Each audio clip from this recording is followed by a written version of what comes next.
Reflections from Torch Trust, focusing on Christian faith and sight loss.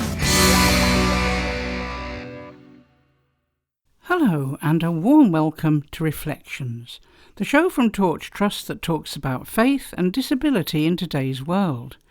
I'm your host, Marilyn Baker, and I'm looking forward to being with you for the next 30 minutes.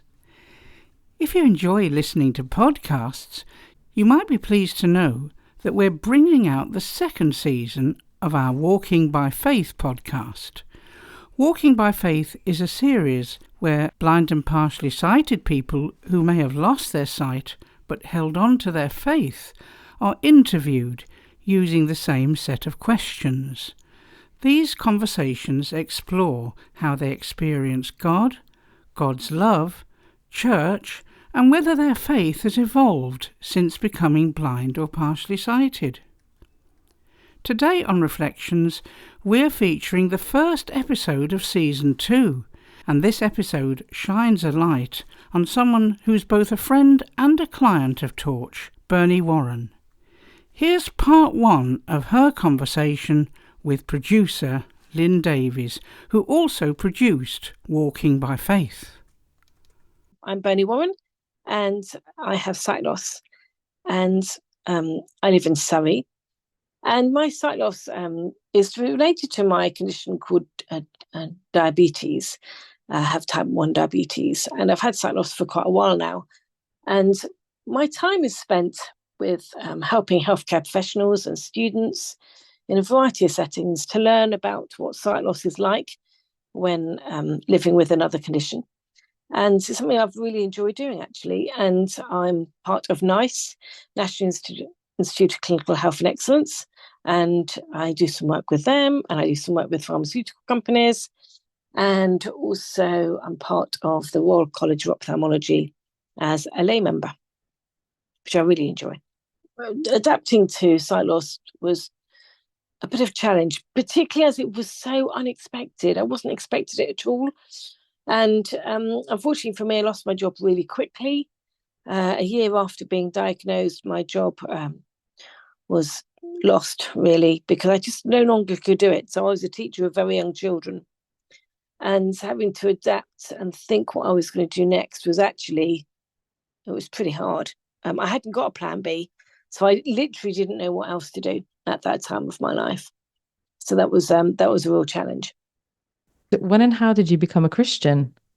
So I became a Christian when I was about 17 or 18. So I was at boarding school at the time. And I always knew there was a God and Jesus. And I was brought up in a family which had faith, which I'm really grateful for. And when I was at boarding school, as I say, 17, 18, I think I've got an identical twin.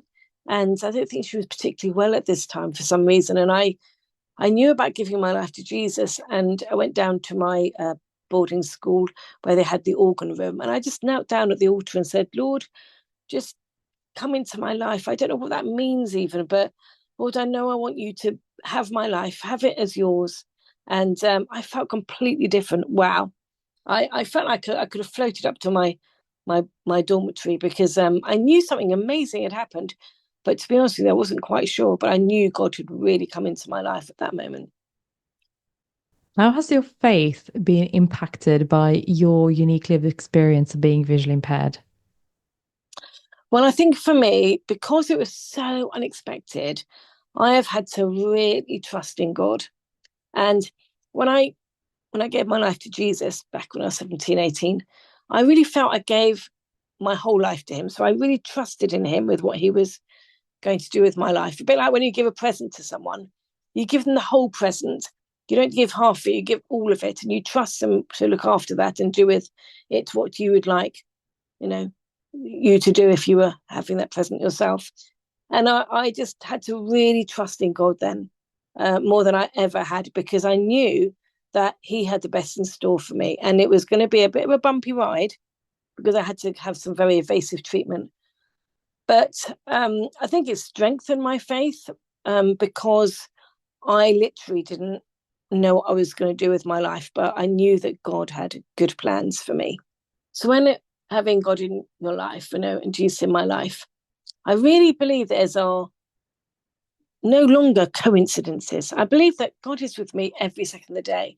And I really believe in God incidences. And one example was I was invited to speak at a conference, a really large conference, diabetes conference, professional conference, this year in April in Excel. And it's a massive building and thousands of people go there. And before I went, I looked at the programme and there was a lady there who was speaking from lived experience like I was, who was speaking on a topic about stigma. And I'll say her name was Jane Smith. And I really wanted to speak to this Jane Smith because I wanted to see what she was saying was similar to what I was saying. The fortunate thing was that she would be there, but the unfortunate thing was she would be speaking at exactly the same time that I was speaking, but in a different room. So I wouldn't get to speak to her and find out what she was thinking. So I tried to reach out to her. I couldn't reach out to her at all. And so I sort of put it aside. And that was it. So I went to the conference and I was speaking on the Thursday at 2:40, and this was the Wednesday. I went into the massive exhibition hall, thousands of people there. Went and sat down, had my lunch. And there were a couple of people sitting nearby and spoke to them. They were healthcare professionals. And then another lady came and sat opposite me, literally where the coffee table was between us. And she had a badge around her neck. I don't know who she was. I didn't know who she was, couldn't read it. We started talking as you do, brought her into the conversation. I said, I'm speaking. She said, I'm speaking too. I said, oh my gosh, when are you speaking? She said, I'm speaking tomorrow at 2:40. And I said, oh, what are you speaking on? She said, stigma. And I said, you're not Jane Smith, are you? And she went, yes, I am. And I went, oh my word, you're exactly the person I wanted to speak to about stigma because I'm speaking tomorrow at the same thing. And honestly, there were so many people there. It could not have been a coincidence that she literally came and sat opposite me. And we were able to speak about stigma and diabetes and how that affects us. I was just praising Jesus all the time. And she said she's never met anyone so enthusiastic to meet her apart from her family. So, but I know that was God. That was a God incident. No way was that a coincidence. How has being visually impaired impacted your experience of church? So I have struggled with church because sometimes accessibility is really hard. I have been to a church whereby they have really tried. So they've sent me things early, etc., such as the words of the songs and that sort of thing. But you know what? It really has been difficult. Physically getting there is hard. So if I'm not with my husband, because my husband's a sound engineer and he has to often go away on tour, like he's on tour at the moment. So actually have to find a church that I can actually get to without a car, unless I can have people taking me. So that has been a little bit challenging. But, often I'm asking God, please, can we have songs today that I know? Because some of them I know anyway. And God can do anything, can't he? So, there'll be often times I go to a new church, for example, and there will be songs that I know. And I'm like, oh, thank you, Lord. I know this song. I don't need any words to be seen because I know it anyway. So, yeah, I think, God can so often answer prayers, even the tiniest prayers he wants to hear and he can answer. Who has supported you through your faith journey? I've had a lot of help and support from people. My husband and my family have been great, but also I do have a group of ladies that I meet for Bible study, and they've been great. We're looking at Acts at the moment, so we've gone through Luke, and we're now at Acts of the Apostles, and outside the family, they've been such a lovely group of ladies because we just share things together and we read the Bible together, and they've just been really spurred me on and really encouraged me, and just hearing how God's working in their lives has been, I don't know, it's really strengthened my faith actually. So it's been really helpful. How has your unique lived experience impacted how you see and experience God and God's love? I purposely try and have my ears and eyes open to God and see him in everything that I'm doing. And I think that's important to think that he can, know that he's with us all the time. And I think that's really helped in many situations, the scary situations when you're having eye treatment, which can be really invasive and scary, and you're not sure what the outcome is going to be. But you know that God can be there to help in so many different situations. I think overall trust has got to be so important, and I think that's what I have to do, even when there are situations where, I'm really worried. I trust that God is going to do the best, and He does the best job for me. When I get upset, right? In the past I used to get upset that I lost my job and I lost my driving license, but then I think, actually, I've given my life to Jesus, and He's got the best in store for me. So this is what I'm doing now, is what God wants me to do. So I think I just have to trust in Him in everything that I'm doing. What does walking by faith mean to you?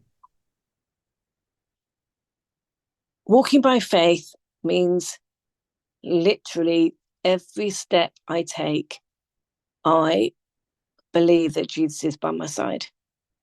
And whatever happens within my life, it is knowing that Jesus is already there. He is already at that place. So whatever it is that I'm facing, whether it's good or bad, Jesus is already beside me there at that place. And I think that's been really important to me. Faith have been absolutely pivotal to my life, because I lost my sight so quickly that I just didn't even know what was going to happen with my life. But having faith, walking with it by faith, meant that I didn't have to panic and worry anymore. I could just rest in the peace that Jesus knew exactly what He was doing. I think in my last Torch interview many years ago now, I said it didn't matter that I didn't know what God was doing in my life. That doesn't matter. What really matters is God knows what He's doing in my life. That's what really matters. And I think that what faith is about trusting that God knows exactly what He's doing. So that's what, to me, walking by faith is about. Finally, do you have any wellness tip for our listeners, something that has helped you on your faith journey and might help them on theirs? Well, with my ladies, we have a WhatsApp group, but we also have a prayers and answered prayers group. So it's part of that group. But what it does is that every time we have a prayer request, we can put it in that group, and people get a ping straight away, and we can pray straight away for that request. And then afterwards, we put the answered bit in. And so I've had appointments where I've been really, really worried, and I've wanted particular doctors to see me, etc. And God's answered that prayer, and it's been fantastic. And whenever we're thinking, oh my gosh, I wonder if God can do this or that, if I pray for this, we look back as well. We can look back through that WhatsApp group and see the amount of prayers that God's answered and how He's answered them. And that's really stirred, I think, our faith and helped us realize that prayer is such a powerful weapon against things that sometimes can go really wrong within our lives. If you have worries in your life, it doesn't matter how big your faith is, just trust in God. Get down on knees. I often get down on my knees and I just say, Lord, please be in this situation, because God just loves us to depend on Him. He's our Father, right? And like fathers love their children to depend on them and come to them with, requests and prayers and things. And God's just like that. He loves it if we trust in Him and pray to Him and communicate with Him. I often have a breakfast with Jesus. So I'll sit at breakfast table, especially if I'm on my own, my husband's away working. And I sit down with my bowl of cereal and I get a chair, I pull it out and I say, come on, Jesus, come and sit beside me. And we have, and I might sound a bit crazy to some people, but it's a really special time where I can just pretend Jesus is right beside me. And I just talk about my day and things like that. And I don't know, it just helps me feel really close to God, that He is there with me. So I would say if there's anything that you're finding difficult, invite Jesus to come and sit next to you and just chat stuff through, because He loves to be involved with our lives. Walking by faith Season 2. The trailer is already out, and the full episode you've just heard will be released on the 11th of July. It'll be followed by 5 more equally powerful and thought-provoking conversations. And if you can't wait until then, you can revisit Season 1, which is also full of encouragement and insight. You'll find all our podcasts on the radio and podcast section of our website, or on your favourite podcast app, or by simply asking your smart speaker to play Walking by Faith from Torch Trust. And now it's time for Thought for the Week. Former Reflections producer and longtime friend of Torch, Linn Ball, has been reflecting on what she'd like written on a plaque, should she ever be honoured with a memorial bench. Her words are read for us by Jill Ferraby. A few months ago, my husband and I spent 5 days on the Isle of Wight organising a residential care home place for a dear relative who's 97. Our B&B was in Shanklin, a matter of minutes from a beautiful sea view. One evening we sat there eating, what else? Fish and chips on a bench, one of many lining that cliff-top walk. All the benches are dedicated to departed loved ones. What would you like written on the plaque of a bench dedicated to you, and where would it be? Much as I love Shanklin, my bench would be in Queen's Square in my home city, Bristol. An oasis of calm in a chaotic city, Queen's Square is an open space of lawns and wide paths with mature trees bordered with Georgian town houses. It's a peaceful transition between the noisy racetrack of the city centre, the historic cobbled streets around the 18th century Theatre Royal, and the colourful harbour side crammed with pavement cafes. But to me it's more than that.